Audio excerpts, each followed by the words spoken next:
السلام عليكم ورحمة الله وبركاته. الحمد لله رب العالمين والصلاة والسلام على سيدنا محمد وعلى آله وصحبه أجمعين وما توفيقي إلا بالله لا حول ولا قوة إلا بالله العلي العظيم سبحانك لا علم لنا إلا ما علمتنا إنك أنت العليم الحكيم. கண்ணியத்திற்குரிய பெரியோர்களே, அன்பார்ந்த சகோதரர்களே, இன்றைய தினம் முஹர்ரம் மாதம் 10வது நாள் வெள்ளிக்கிழமை. இதே முஹர்ரம் மாதம் 10வது நாள் வெள்ளிக்கிழமை அன்றுதான் கண்மணி நாயகம் ஸல்லல்லாஹு அலைஹி வஸல்லம் அவர்களுடைய அருமை பேரர் இமாம் ஹுசைன் ரலியல்லாஹு அன்ஹு அவர்கள் கர்பலா என்கின்ற இடத்திலே ஷஹீதாக்கப்பட்டார்கள். அப்போது நடந்த நிகழ்வை நாம் கேட்டாலே, நினைத்து பார்த்தாலே நம்முடைய கண்களெல்லாம் குளமாகிவிடும். கரையாத கண்ணும் கரைந்து விடும். அந்த சோக நிகழ்ச்சியை கேள்விப்படும் பொழுது, நாம் நினைத்து பார்க்கும் பொழுது, காரணம் இமாம் ஹுசைன் ரலியல்லாஹு அன்ஹு அவர்கள் அன்றைக்கு ஷஹீதாக்கப்பட்டார்கள். அவர்கள் யார்? இருலோக இறைச்சகர், நபிமார்களுக்கெல்லாம் தலைவர், படைப்பினங்களில் எல்லாம் சிறந்தவர், கண்மணி நாயகம் ஸல்லல்லாஹு அலைஹி வஸல்லம் அவருடைய அருமை பேரர், 4வது ஹலீஃபா ஹஜ்ரத் அலி ரலியல்லாஹு அன்ஹு அவர்கள் மற்றும் சொர்க்கத்து பெண்களின் தலைவி அன்னை ஃபாத்திமா ரலியல்லாஹு அன்ஹா ஆகியோரின் அருமை புதல்வர் இமாம் ஹசன் ரலியல்லாஹு அன்ஹு அவர்களுடைய அருமை சகோதரர். இந்த இமாம் ஹுசைன் ரலியல்லாஹு அன்ஹு, இமாம் ஹசன் ரலியல்லாஹு அன்ஹு, இந்த இருவரை பற்றி நபி ஸல்லல்லாஹு அலைஹி வஸல்லம் சொன்னாங்க, சய்யிதா ஷபாபி அஹ்லில் ஜன்னah, சொர்க்கத்து இளைஞர்களின் 2 தலைவர்கள் நாங்க. திருமீதிலே பதிவு செய்யப்பட்ட ஹதீஸ். அப்படிப்பட்ட இமாம் ஹசன் ரலியல்லாஹு அன்ஹு அவருடைய அருமை சகோதரர் இமாம் ஹுசைன் ரலியல்லாஹு அன்ஹு அவர்கள், இவர்கள் தான் ஷஹீதாக்கப்பட்டார்கள் அன்றைய தினத்திலே. இன்னொரு வியப்புக்குரிய விஷயம் என்ன தெரியுமா? இமாம் ஹசன் இமாம் ஹுசைன் ரலியல்லாஹு அன்ஹுமா 2 பேருக்கும் பேர் சூட்டப்பட்டது அல்லவா? அதற்கு முன்பு அரபிகளில் யாருக்குமே இந்த பேர் சூட்டப்படவில்லை. அப்படிப்பட்ட ஒரு சிறப்பு பெயர்கள் இந்த இருவருக்கும் சூட்டப்பட்டது கண்மணி நாயகம் ஸல்லல்லாஹு அலைஹி வஸல்லம் அவர்களால். எப்படிப்பட்ட தியாகம் செய்தார்கள் இமாம் ஹுசைன் ரலியல்லாஹு அன்ஹு அவர்கள் இந்த உம்மத்திற்காக, சமூக நலனத்துக்காக, இந்த உம்மத்தை சீர் செய்ய வேண்டும் என்பதற்காக தனது உயிரையே தியாகம் செய்தார்கள். தியாகம் என்பது பல வகை உண்டு. மற்ற பொருட்களும் கூட தியாகம் செய்யும். மெழுகு திரி பிறருக்கு ஒளி கொடுத்தே தன்னை அழித்துக் கொள்கிறது.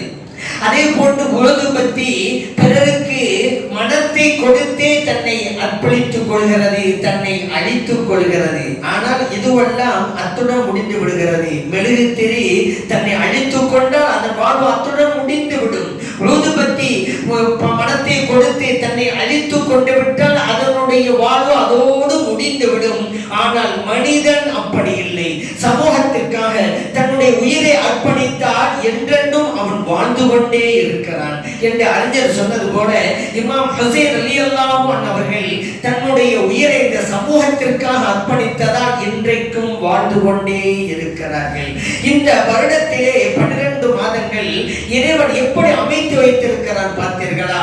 வருடத்தின் 12 மாதங்களில் முதலாவது மாதம் முஹர்ரம் மாதம், தியாகத்தை பறைசாற்றுகிற மாதம். கடைசி மாதம் துல்ஹஜ் மாதம், ஹஜ்ரத் இப்ராஹிம் அலைஹிஸ்ஸலாம், ஹஜ்ரத் இஸ்மாயில் அலைஹிஸ்ஸலாம் அவர்களுடைய தியாகத்தை எடுத்து காட்டுகிற மாதம். ஏன் இறைவன் இப்படி அமைத்தான் தெரியுமா?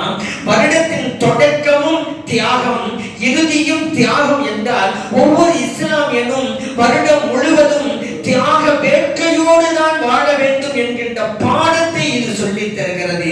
அப்படிப்பட்ட வீரமும் தீரமும் ஒவ்வொரு முஸ்லிம் இளைஞனிடம் இருக்க வேண்டும் என்கின்ற தத்துவத்தையும் கருத்தையும் இந்த நிகழ்வு நமக்கு சொல்லி காட்டுகிறது.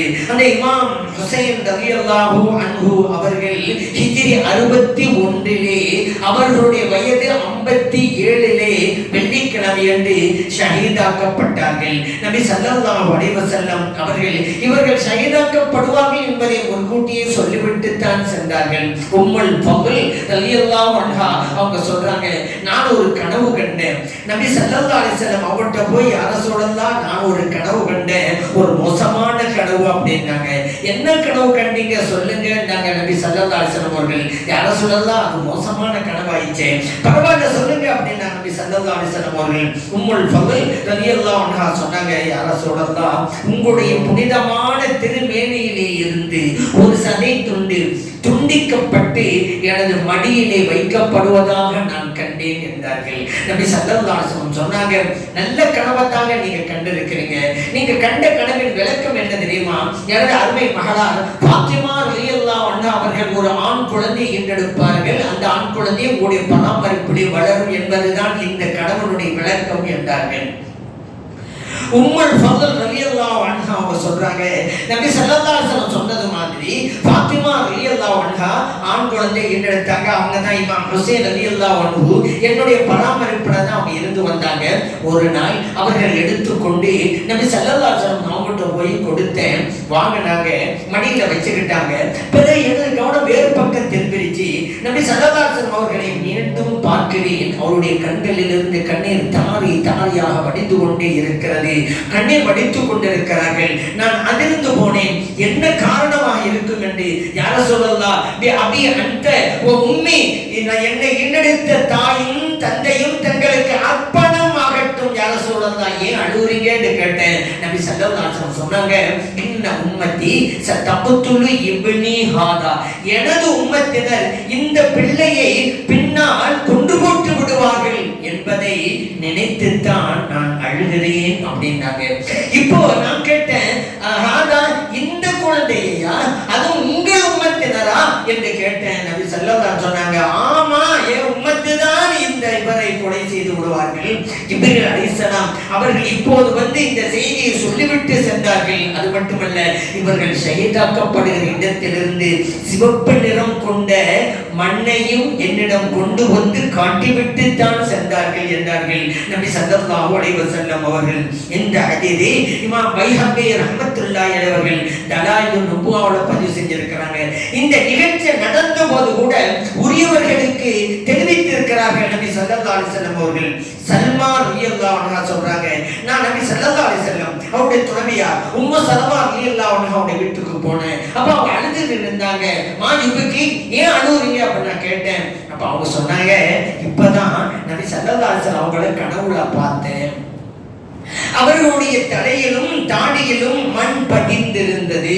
யா ரசூலல்லாஹ் மாஹாதா, ஏன் இப்படி ஒரு நிகழ்வு உங்களுக்கு நிகழ்ந்திருக்கிறது, ஏன் இந்த தோற்றத்திலே உங்களை நான் பார்க்கிறேன்? நபி ஸல்லல்லாஹு அலைஹி வஸல்லம் சொன்னாங்க, ஷஹீத்து கத்ல் அல் ஹுசைன், ஹுசைன் ரலியல்லாஹு அன்ஹு அவர்கள் ஷஹீதாக்கப்பட்ட இடத்திற்கு இப்போதுதான் சென்று விட்டு வந்தேன் என்றார்கள் நபி ஸல்லல்லாஹு அலைஹி வஸல்லம் அவர்கள். திருமதியிலே பதிவு செய்யப்பட்ட ஹதீஸ். எந்த நிகழ்வு நடந்ததோ அதை உரியவர்களுக்கு கனவிலே சென்று தெரிவிக்கிறார்கள் நபி ஸல்லல்லாஹு அலைஹி வஸல்லம் அவர்கள். இப்னு அப்பாஸ் ரலியல்லாஹு அன்ஹு சொல்றாங்க, நான் பகல் நேரத்திலே ஒரு கனவு கண்டேன்.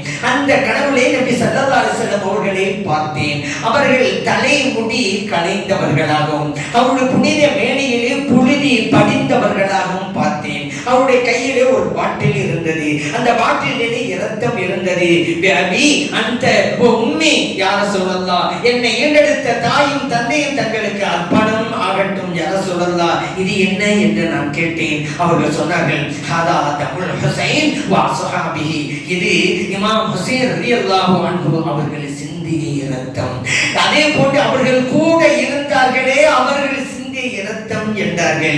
அந்த நிகழ்வை நான் கனவில் எந்த பின்னாலே குறித்து வைத்துக் கொண்டேன். என்ன ஆச்சரியம்! எப்பொழுது அந்த நிகழ்வு அங்கே நடந்ததோ அந்த நேரத்தில் தான் இங்கே நான் இந்த கனவையும் பார்த்தேன் என்றார்கள் இப்னு அப்பாஸ் ரலியல்லாஹு அன்ஹு அவர்கள். இந்த ஹதீஸையும் இமாம் பைஹக்கி ரஹ்மத்துல்லாஹி அலைஹி அவர்கள் தலாயிலுன் நுபுவாவை பதிவு செய்திருக்கிறார்கள். இதற்கு முன்பே அறிவித்து விட்டார்கள் நபி ஸல்லல்லாஹு அலைஹி வஸல்லம் அவர்கள் இந்த ஹுசைன் ரலியல்லாஹு அன்ஹு அவருடைய ஷஹாதத்தை பற்றி.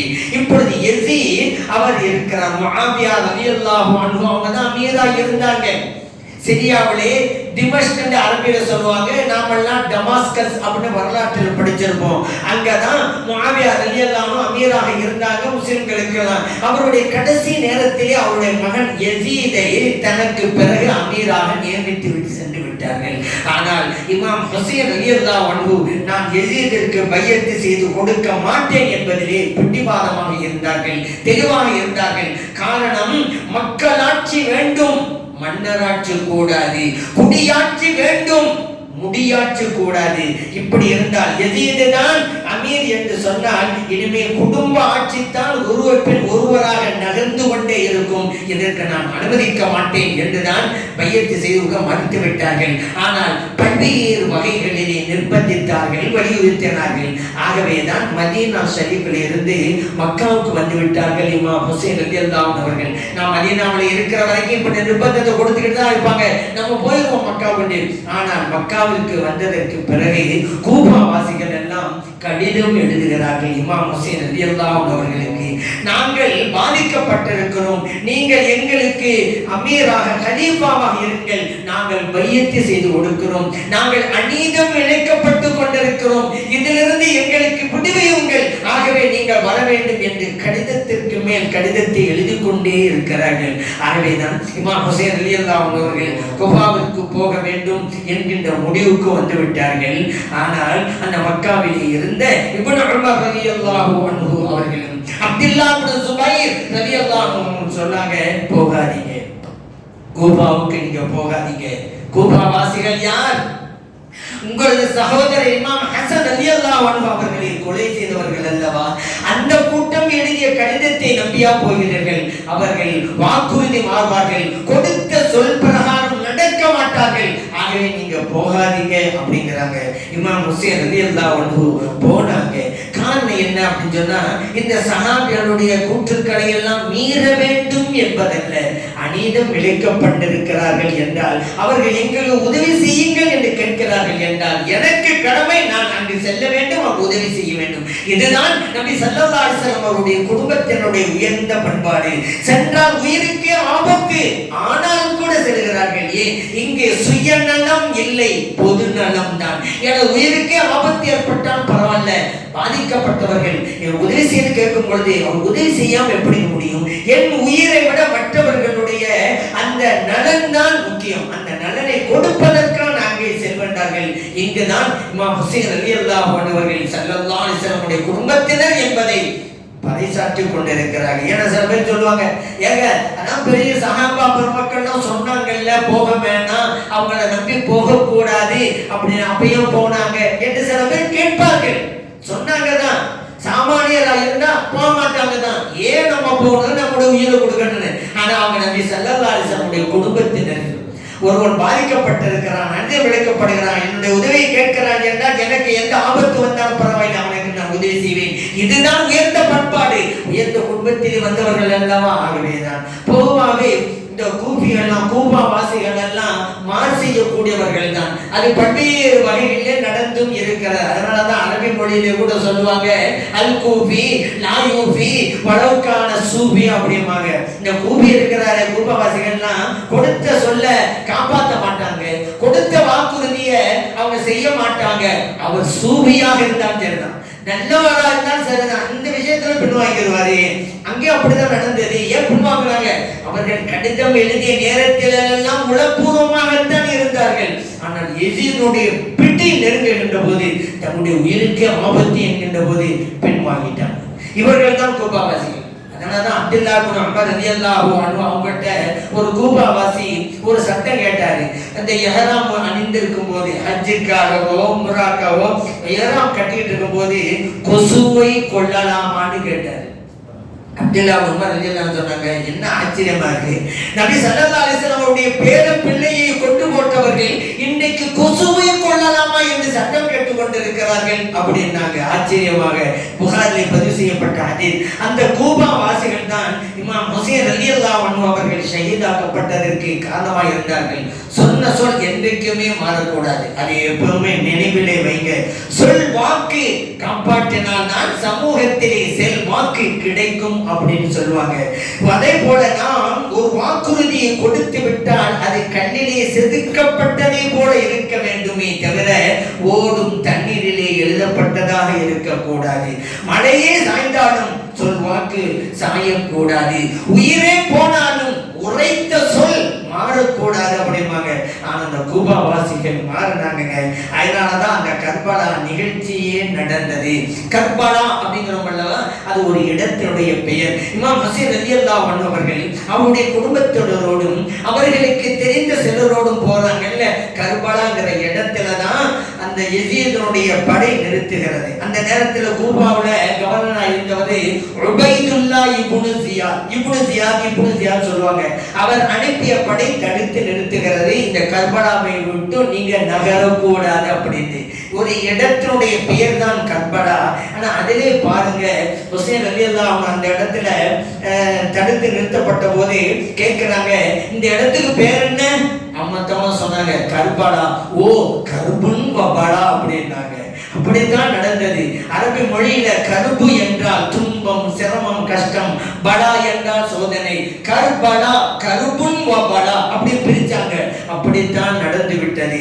அங்கே இமாம் ஹுசைன் ரலியல்லாஹு அன்ஹு அவர்களுக்கு உணவு கொடுக்கவில்லை அந்த கொடிய கூட்டம். அவர்களுக்கு தண்ணீரை கூட கொடுக்கவில்லை. இவர் கொடுக்க தேவையில்லை. அந்த புராத் நதி, யூப்ரட்டிஸ் நதி தான் பக்கத்தில் ஓடிக்கொண்டிருக்கிறது. அதுல தண்ணீரை எடுத்து குடிக்கலாம்டா அனுமதி கொடுக்காத கொடுமையான கூட்டமாக அது இருந்தது. ஒரு குழந்தையை காட்டி கேட்கிறாங்க இமாம் ஹுசைன் ரலியல்லாஹு அன்ஹு அவர்கள், இந்த குழந்தைக்கும் உங்களுக்கும் என்ன பிரச்சனை? உங்களுக்கும் எனக்கும் தானே பிரச்சனை. இந்த குழந்தை என்ன செய்தது பாவம்? இந்த குழந்தைக்காவது தண்ணீர் கொடுக்க நீங்க அனுமதி கொடுங்க, வழி விடுங்க அப்படிங்கும் பொழுது அங்கிருந்து ஒரு அம்பை இது குழந்தையையும் கொண்டார்கள். அந்த கூட்டத்தினர், கொடிய கூட்டத்தினர், ஈவு இரக்கமற்ற கூட்டத்தினர்கள், பெண்கள் என்று அவர்கள் பார்க்கவில்லை, குழந்தைகள் என்று பார்க்கவில்லை. பொதுவா தமிழ்ல கூட சொல்லுவாங்க, ஈவு இரக்கமற்றவனுக்கு தமிழ் சொல்லுவாங்க, அவனா தவிச்ச பாக்கி தண்ணி கொடுக்காத பாரியாச்சா அப்படிம்பாங்க. அந்த மாதிரி தானுங்க, குடிக்க தண்ணீர் கொடுக்கவில்லை. அல்லாஹ் குர்ஆன்ல சொன்னான்ல, வல நபுலு வன்னக்கும் பிஷைஇம் மினல் ஹௌஃபி வல் ஜூஇ வ நக்ஸிம் மினல் அம்வாலி வல் அன்ஃபுஸி வஸ்ஸமராத். உங்களை நாம் சோதிப்போம், பசியை கொண்டும் சோதிப்போம், அதேபோல தோட்டங்களை கொண்டும் சோதிப்போம், உயிர்களை கொண்டு உயிர் இழப்பை கொண்டும் நாம் சோதிப்போம். எல்லாம் ஹுசைன் ரலியல்லாஹு அன்ஹு அவர்கள் விஷயத்தில் அன்றைக்கு நடந்தது. சாப்பிடல, அதே போல தண்ணி குடிக்கல, அப்படிப்பட்ட சோதனை. இந்த சோதனையை வெற்றி பெற்றவர்களுக்கு இதுல யார் பொறுமையா இருக்காங்களோ அவங்க நற்செய்தி சொல்லுங்க என்று அல்லாஹ் குர்ஆன்ல சொன்னால, அந்த நற்செய்தி இமாம் ஹுசைன் ரலியல்லாஹு அன்ஹு அவர்களுக்கு இறைவன் கொடுத்தான். அதன் மூலமாகத்தான் அவர்கள் சொர்க்கத்து இளைஞர்களின் இரு தலைவர்களில் ஒருவர் என்கின்ற சிறப்பு உண்டு என்பதை நபி ஸல்லல்லாஹு அலைஹி வஸல்லம் அவர்கள் சொல்லி காட்டினார்கள். இன்னொன்னு, இமாம் ஹுசைன் ரலியல்லாஹு அன்ஹு அவருடைய குடும்பத்தினர் எல்லாம் ஷஹீதாக்கப்படுகிறார்கள். இங்க வெறுமனே யுத்தம் போர் இல்லைங்க, நடந்தது இனப்படுகொலை. நபி ஸல்லல்லாஹு அலைஹி வஸல்லம் அவருடைய குடும்பத்தினர் நிறைய பேர் அங்கே ஷஹீதாக்கப்படுகிறார்கள். இனப்படுகொலை அல்லவா நடந்தது. அந்த இடத்துல கானாமி ஸைனுல் ஆபிதீன் ரலியல்லாஹு அன்ஹு, இமாம் ஹுசைன் ரலியல்லாஹு அன்ஹுடைய அருமை மகன், அவர்களுக்கு உடல்லாம் சரியில்லைங்கிறதுனால அவர் யுத்தத்தில் பங்கெடுக்கல. அதனால அவங்க இறைவனால் பாதுகாக்கப்பட்டாங்க. இன்றைக்கு உலகம் முழுவதும் நபி ஸல்லல்லாஹு அலைஹி வஸல்லம் குடும்பத்தினர்கள் இருக்கிறாங்களே, பரவி விரவி இருக்கிறாங்களே, எல்லாம் ஸைனுல் ஆபிதீன் ரலியல்லாஹு அன்ஹு அவர்கள் மூலமாக வந்தவர்கள் தான். அவர்களுடைய பரம்பரையை இருக்கக்கூடாது என்று நினைத்தார்கள். ஆனால் இன்றைக்கு உலகம் முழுவதும் ஸல்லல்லாஹு அலைஹி வஸல்லம் குடும்பத்தினரை அல்லாஹ் அமைச்சு வச்சிருக்கிறான். அந்த குடும்பத்தின் மூலமாகத்தான் பூமி சுழலுகிறது, சூரிய வெளிச்சம் தருகிறது, நம்முடைய வாழ்க்கையே இங்கே கொண்டிருக்கிறது.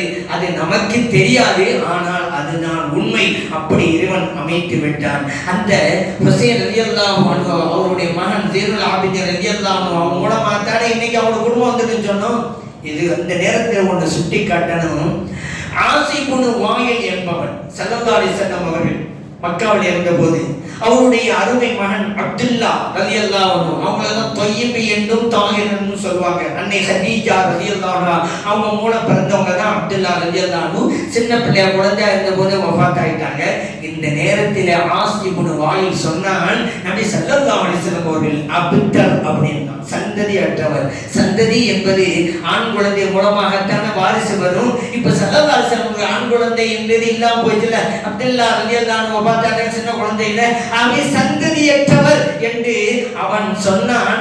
இறைவனுக்கு பொறுக்க முடியவில்லை. இதுதான் ஸல்லல்லாஹு அலைஹி வஸல்லம் அவர்கள். அவர்களுக்கு யாராவது நோவினை கொடுத்தால் அவர்கள் பொறுத்துக் கொள்வார்கள். ஆனால் படைத்த ரப்பு ஒரு காலம் சகித்துக் கொள்ள மாட்டான். இப்படி அவன் சொன்ன உடனே அல்லாஹ் தஆலா ஒரு சூறாவையே இறக்கி வைத்தான். கௌசர், இன்னா அஅதைனாக்கல் கௌசர். நபி அவர்களே, கௌசர் என்பதை உங்களுக்கு நாம் தந்தோம். அவர் சொல்லிட்டு வஸல்லி லிரப்பிக வன்ஹர், உங்க ரப்பை நீங்க தொழுங்க, இறைவனுக்காக அறுத்து பலியிடுங்க அப்படின்னு சொல்லிட்டு இன்ன ஷானிஅக ஹுவல் அப்தர், எவன் உங்களை பகைத்துக் கொண்டானோ அவன் தான் அப்தர், சந்ததி அற்றவன் என்று அல்லாஹ் சொல்றான். நீங்கள் அப்தர் அல்ல, உங்களை பகைத்துக் கொண்டான்ல, உங்களை வெறுக்கிறான்ல, அவன் தான் அப்தர் என்று அல்லாஹ் தஆலா சூறாவையே இறக்கி வச்சுட்டான். பாருங்க அது எவ்வளவு உண்மையாகி போனது. இன்னைக்கு நபி ஸல்லல்லாஹு அலைஹி வஸல்லம் குடும்பத்தினர் எல்லாம் இருக்கிறார்களே, உலகம் முழுவதும் இருக்கிறார்களே. இறைவன் சொன்னான், கௌசரை உங்களுக்கு தந்தோம். கௌசர்ங்கிறதுக்கு பல்வேறு விளக்கங்கள் உண்டு. அந்த விளக்கத்துல ஒன்றுதான் நபி ஸல்லல்லாஹு அலைஹி வஸல்லம் குடும்பத்தினர்கள், அஹ்லுல் பைத். நபி அவர்களே, உங்களுக்கு அஹ்லுல் பைத் என்கின்ற குடும்பத்தினரை தந்திருக்கிறோம். கௌசருக்கு அது ஒரு விளக்கம். ஏன்னா ஸல்லல்லாஹு அலைஹி வஸல்லம் அவர்கள் அபுத்தர், சந்ததி அற்றவன் தான். இல்லை இல்லை, உங்களுக்கு கௌசரையே நம்ம தந்திருக்கிறோம். கியாமத் நாள் வரைக்கும் உங்களுடைய குடும்பங்கள் இருந்து கொண்டே இருக்கும் அப்படிங்கிற நற்செய்தி இறைவன் அன்றைக்கு சொன்னார். இமாம் ஹுசைன் ரலியல்லாஹு அன்ஹு அவருடைய அந்த தலை துண்டிக்கப்பட்டு இப்னு ஜியாத், அதான் கூபாவுக்கு கவர்னர், அவரிடம் கொண்டு வரப்படுகிறார். இங்க யுத்தத்தில் ஷிம்ருங்கிறவங்க தான் ஹுசைன் ரலியல்லாஹு அன்ஹு அவங்கள கொலை செஞ்சான். தலை துண்டிக்கப்பட்டு வந்து சேர்ந்து இப்னு ஜியாத் அந்த தலையை பார்த்துட்டு தான் ஒரு குச்சியை வச்சிருந்தான். அந்த தலையையும் தலையில் இருக்கக்கூடிய மூக்கு பகுதியையும் அப்படியே குச்சியினால அடிச்சடிச்சு பார்க்கலாம். இதை அனஸ் ரலியல்லாஹு அன்ஹு அங்க பார்க்கறாங்க. இங்க இருக்கிறாங்க ஸைத் இப்னு அர்கம் ரலியல்லாஹு அன்ஹு அங்க இருக்கிறாங்க, சஹாபாக்கள் இருக்கிறாங்க. இப்னு ஜியாத் அப்படி செய்யும் பொழுது சொன்னா எவ்வளவு முகம் அழகானது அப்படிங்கிற. ஹுசைன் ரலியல்லாஹு அழகானவங்க தான். இப்படி சொன்ன உடனே இமாம் அனஸ் ரலியல்லாஹு சொன்னாங்க, ஆமாப்பா, யார் தெரியுமா இவங்க? அஷ்பஹும் பி ரசூலில்லாஹி ஸல்லல்லாஹு அலைஹி வஸல்லம், இறைத்தூதர் ஸல்லல்லாஹு அலைஹி வஸல்லம் அவருடைய முக தோற்றத்தை பெற்றவர்கள் அல்லவா, அவர்களை போன்று முக சாயலை பெற்றவர்கள் அல்லவா, அழகாகத்தான் இருப்பார்கள் என்று அனஸ் ரலியல்லாஹு அன்ஹு சொன்னாங்க. திருமணியிலே பதிவு செய்யப்பட்ட ஹதீஸ். அங்கே அந்த ஸைத் இப்னு அர்கம் ரலியல்லாஹு சொன்னாங்க, இப்னு ஜியாதை பார்த்து, இப்னு ஜியாத் குச்சை எடு நீ ஃபர்ஸ்ட், என்ன அங்க போய் குச்சை வச்சு தடவிட்டு இருக்க, அது எந்த இடம் தெரியுமா? கண்மணி நாயகம் ஸல்லல்லாஹு அலைஹி வஸல்லம் அவர்கள் தங்கள் புனிதமான வாயை பதித்து முத்தமிட்ட இடங்கள் அல்லவா அது. அந்த முத்தமிட்ட போது நான் எத்தனை தடவைகள் பார்த்திருக்கிறேன். அந்த இடத்தை குச்சியை வச்சு தட்டி கொண்டிருக்கிறார், எடு குச்சியை என்றார்கள். ஸைத் இப்னு அர்கம் ரலியல்லாஹு அன்ஹு அவர்கள் தபரானியிலே பதிவு செய்யப்பட்ட ஹதீஸ். இப்படி கடைசியில அந்த தலை திமஷ்குக்கு வருகிற டமாஸ்கஸ், அங்கதானே யசீத் இருக்கிறாரு, அங்க கொண்டு வந்த உடனே அந்த யசீத் ஹுசைன் ரலியல்லாஹு அன்ஹு அவங்களுடைய அந்த தலையை பார்த்த உடனே அவர் சொல்றாரு, மேலே அதிர்ந்து போனார். வரலாற்றில் எழுதுறாங்க, அவர் அதிர்ச்சி அடைந்து போனார். அப்ப அவர் சொன்னாரு, நான் அந்த இடத்தில் இருந்திருந்தால் உங்களை கொல்ல விட்டிருக்க மாட்டேன். ஏன்னா அவரே அதை விரும்பல. என்னுடைய சொல்லை தவறாக புரிந்து கொண்டு அவர்கள் இப்படி செய்து விட்டார்கள். நான் அங்கே இருந்திருந்தால் இதற்கு நான் அனுமதியை தந்திருக்க மாட்டேன் என்று இவர் சொன்னார் என்று இமாம் தபரி ரஹ்மத்துல்லாஹி அலைஹி போன்ற வரலாற்று ஆசிரியர்கள் எல்லாம் எழுதுறாங்க. ஆனா அங்கே ஒரு கேள்வி வருகிறது. உண்மையிலேயே விரும்பாத செயல் நடந்துருச்சுன்னு சொன்னா இந்த செயலை செய்தவர்களை ஏன் இவர் கண்டிக்கவில்லை, ஏன் தண்டிக்கவில்லை, ஏன் இதற்காக தண்டனை வழங்கவில்லை, நீங்கள் செய்தது தவறு என்று கடிதம் கூட எழுதவில்லையே, ஏன் ஏன் என்று கேட்கிறார்கள் வரலாற்று ஆசிரியர்கள். உண்மையிலே அவர் பத்தாப்பட்டா கடிதம் எழுதிருக்கோம்ல, நீ செஞ்ச தப்பு, அந்த பதவி உன்னை நான் நீக்கிறேன், செஞ்சிருக்கலாம்ல, அப்ப இவர் சொன்னது உண்மை என்றா இருக்கும். ஆனால் சொன்னாரே தவிர உண்மையிலே வருத்தப்பட்டதா அவர் சொன்னாரா அப்படிங்கிறது இல்லை. ஆனால் இந்த யஸீத் ஏதோ ஒரு வகையிலே காரணமா இருந்திருக்கார். இமாம் ஹுசைன் ரலியல்லாஹு அன்ஹு அவருடைய ஷஹாதத்திற்கு ஏதோ ஒரு வகையிலே காரணமா இருந்தார். ஒன்றே நினைவிலே வைங்கள், என்றைக்கு இமாம் ஹுசைன் ரலியல்லாஹு அன்ஹு அவர்கள் ஷஹீதாக்கப்பட்டார்களோ அன்றைக்கே மரணம் அடைந்து விட்டார் யஸீத். ஷஹீதாக்கப்பட்டது இமாம் ஹுசைன் ரலியல்லாஹு அன்ஹு அவர்கள், மரணம் அடைந்தது யஸீத். காரணம், ஷஹீதாக்கப்பட்ட இமாம் ஹுசைன் ரலியல்லாஹு அவர்கள் இன்றைக்கும் வாழ்ந்து கொண்டிருக்கிறார்கள். ஆனால் யஸீத் என்றைக்கோ மரணம் அடைந்து விட்டார். எத்தனை பெயர்கள், அவர் பெயர் ஹுசைன், இவர் ஹுசைன், அவர் ஹுசைன், எத்தனை ஹுசைன் ஹுசைன், உலகம் முழுவதும் ஹுசைன் ரலியல்லாஹு அன்ஹு வாழ்ந்து கொண்டே இருக்கிறார்கள். இன்றைக்கு யாராவது ஒருவருக்கு யஸீத் என்று பெயர் சொல்றாங்களாங்க? யஸீதுங்கிற நல்ல வார்த்தை தான், ஆனா யாரும் பெயர் சொல்றது இல்லையே. காரணம், யஸீதும் மரணம் அடைந்தார், அவருடைய பெயரும் மரணம் அடைந்து விட்டது. யஸீதுங்கிற வார்த்தை, அந்த வார்த்தையே இந்த யஸீதை பார்த்து திட்டுகிறது. உனக்கு போய் என்ன பெயரா சூட்டலாங்க, அதனால இந்த சமூகத்திலிருந்து நாம் இருக்கப்பட்டு விட்டன என்று அந்த வார்த்தையே யஸீதை பார்த்து திட்டும். அதுதான் உண்மை. ஆனா ஹுசைன் ரலியல்லாஹு அன்ஹு வாழ்ந்து கொண்டிருக்கிறார். இவன் சொன்னானல்லவா, வலா தகூலு லிமன் யுக்தலு ஃபீ சபீலில்லாஹி அம்மாத், அல்லாஹ்வுடைய பாதையிலே தங்களுடைய உயிரை நிறுத்த தியாகிகளை மரணித்தவர்கள் என்று சொல்லாதீர்கள். பல் அஹ்யா, அவர்கள் உயிரிடம் வாழ்ந்து கொண்டிருக்கிறார்கள். இன்னொரு வசனத்திலே சொன்னான், வலா தஹஸபன்னல்லதீன குத்திலு ஃபீ சபீலில்லாஹி அம்வாதா, அல்லாஹ்வுடைய பாதையிலே தங்களுடைய உயிரை அர்ப்பணித்த தியாகிகளை மரணித்தவர்கள் என்று சொல்லாதீர்கள் இல்ல, உங்கள் மனதால் கூட நினைத்து விடாதீர்கள். இங்க என்ன சொல்றான், மனசுல கூட நினைக்காத என்று அல்லாஹ் சொல்றான். காரணம், அவங்க ஹயாத்தா இருக்கிறாங்கிறான். அந்த வகையிலே இமாம் ஹுசைன் ரலியல்லாஹு அன்ஹு இன்றைக்கும் ஷஹீதானால் கூட வாழ்ந்து கொண்டுதான் இருக்கிறார்கள். இந்த இமாம் ஹுசைன் ரலியல்லாஹு அன்ஹு அவருடைய தலை எங்கே நல்லடக்கம் செய்யப்பட்டது? அவருடைய உடலை பொறுத்த மட்டும் கர்பலா, இன்னைக்கு கர்பலாவில் பெரிய ஜியாரம் இருக்கிறது, பெரிய தர்கா ஷரீஃப் இருக்கிறது. அங்கே அவருடைய உடல் நல்லடக்கம் செய்ய பிரச்சனை இல்லை. ஏன், எந்த இடத்தில் நடந்ததோ அந்த இடத்துல புனித உடலை அடக்கம் செஞ்சுட்டாங்க, பிரச்சனை இல்லை. ஆனால் இந்த தலை கூபாவுக்கு போனது, பிறகு டமாசுக்கு போனது, இது எங்கே அடக்கம் செய்யப்பட்டது அப்படின்னா வரலாற்றிலே பல்வேறு கருத்துக்களை எழுதுகிறார்கள். ஒரு சில வரலாற்று ஆசிரியர்கள் அந்த டமாஸ்கஸிலே தான் நல்லடக்கம் செய்யப்பட்டது. இன்னும் சிலர் சொல்றாங்க இல்லை ஈஜிப்டில், ஏன்னா ஈஜிப்டிலே இன்னைக்கு அந்த இடம் இருக்கிறது. இன்னும் சிலர் சொல்றாங்க இல்லை மதீனா ஷரீஃபிலே இருக்கிற ஜன்னத்துல் பகீக்கு கொண்டு வரப்பட்டது. அவருடைய தாயார் ஃபாத்திமா ரலியல்லாஹு அன்ஹா அவர்களுக்கு அருகிலே நல்லடக்கம் செய்யப்பட வேண்டும் என்பதற்காக இப்படி பல்வேறு கருத்துக்கள் உண்டு. இமாம் ஹுசைன் ரலியல்லாஹு அன்ஹு அவர்கள் இந்த ஜனநாயகத்திற்காகத்தான் இந்த பாடுபட்டார்கள். காரணம், இந்த உம்மத்தை சீர் செய்ய வேண்டும், சீர்திருத்தம் செய்ய வேண்டும், இஸ்லாத்திற்கு முரணான ஒரு வழிமுறை ஏற்பட்டு விடக் கூடாது என்பதற்காகத்தான் இப்படிப்பட்ட தியாகம். அதுதான் ஜனநாயகம் அப்படின்னாங்க. நம்மோட தமிழ்ல ஏன் ஜனநாயகம் அப்படிங்கிறாங்க? ஜனநாயகம்னா ஜனண்ட ஜனம், மக்கள் அர்த்தம், நாயகம் என்ற ஆட்சி என்ற அர்த்தம் இருக்குது, தலைமை என்ற அர்த்தம் இருக்குதுங்க. நான் கூட நபிகள் நாயகம் சொல்றோம்ல, தலைவர் அர்த்தம். அஜ்மீர் நாயகம், நாகூர் நாயகம், கௌசு நாயகம் சொல்றோம்ல, அப்படின்னா தலைவர் அர்த்தம். தமிழ் வார்த்தை ஜனநாயகம், ஆட்சிங்கிற அர்த்தம் இருக்கிறது. மக்களால் தேர்ந்தெடுக்கப்பட்ட, மக்களால் ஆளப்படுகிற ஆட்சி, அதான் ஜனநாயகம் அப்படிங்கிறது. ஆனா இன்னைக்கெல்லாம் ஜனநாயகம் என்பது பணநாயகம் தான் அதை தீர்மானிக்கிறது அப்படிங்கிற அளவுக்கு ஆகி போச்சு. ஏன்னா நாட்டுக்காக ஓட்டு போடுவது இருக்கிறாங்க, நோட்டுக்காக ஓட்டு போடுவது இருக்கிறாங்கல்ல. எம்எல்ஏ எம்பிகள் எல்லாம் விலைக்கு வாங்குறாங்க, குதிரை பேரம் நடத்துறாங்க. இது என்ன மக்களை செய்யுது? கேவலம் இல்ல. மக்கள்லாம் சேர்ந்து ஒரு கட்சியை தேர்ந்தெடுத்து வைக்கிறாங்க, அது போய் இன்னொரு கட்சி கோடிக்கணக்கான ரூபாய் கொடுத்து வாங்குறது. என்ன ஜனநாயகமா? பேருக்கு ஜனநாயகம் சொல்லிக்கிட்டே இருக்கிறது அந்த மாதிரி. ஆனா இப்ப என்ன, பணநாயகம் தான். பொதுவா ஜனநாயகத்திலே நாணயம் வேண்டும், நம்பிக்கை நாணயம் வேண்டும். ஆனால் இன்னைக்கு ஜனநாயகத்திலே நாணயம், பணம், துட்டு, நாணயம், அந்த நாணயம் தான் தீர்மானிக்கிறது. இப்படிப்பட்ட போலி ஜனநாயகமா இருக்கக்கூடாது என்பதற்காகத்தான் வரலாற்றிலே தங்களுடைய உயிரையே அர்ப்பணித்த அந்த தியாகத்தை, ஹுசைன் ரலியல்லாஹு அன்ஹு அவருடைய தியாகத்தை இன்றைக்கும் நாம் நினைவு கொண்டிருக்கிறோம். அந்த இமாம் ஹுசைன் ரலியல்லாஹு அன்ஹு அவர்களையும் அவர்களை சார்ந்த அஹ்லுல் பைத்துகளையும் நேசிக்க வேண்டும், மஹப்பத்து கொள்ள வேண்டும். அது ஈமானின் உள்பகுதி. இவர்களை நேசித்தால் தான் நபி ஸல்லல்லாஹு அலைஹி வஸல்லம் அவர்களை நாம் நேசிக்கிறோம். சும்மா சொன்னா பத்தாது. இப்னு ஜியாத் ஹுசைன் ரலியல்லாஹு அன்ஹு பார்த்த உடனே சும்மா என்ன விளையாண்டானே தவிர அவர் யார், அவருடைய பின்னணி என்ன, கொஞ்சமா யோசிச்சானாங்க?